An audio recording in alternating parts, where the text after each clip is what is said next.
یہ کہانی ہے میرے گاؤں کی ایک حویلی کی۔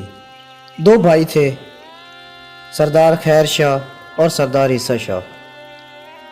انہی کے گھرانے سے ایک نام ابھرتا ہے، میاں محمد شاہ، سردار عیسیٰ شاہ کی واحد اولاد۔ کہتے ہیں کہ سردار محمد شاہ کی پہلی شادی سے اولاد نہ ہوئی تو دوسری شادی ریحان قبیلے میں ہوئی اور یہیں سے خاندان کی شاخیں بڑھی۔ ایک ہی حویلی میں رہتے ہوئے، ایک ہی حسین بانٹتے ہوئے وقت آیا کہ میاں محمد شاہ نے اپنا الگ گھر بنانے کا فیصلہ کیا۔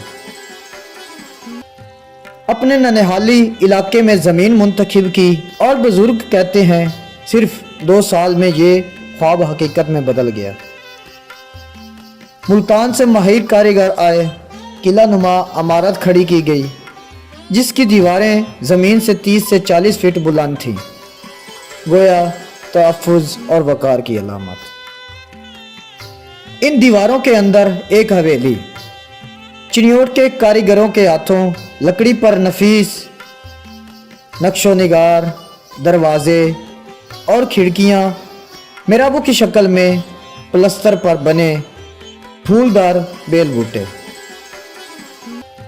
اور جھروکوں سے جھانکتی جالی دار لکڑی، یہ سب اس دور کے ذوق اور ہنر کا ثبوت ہے۔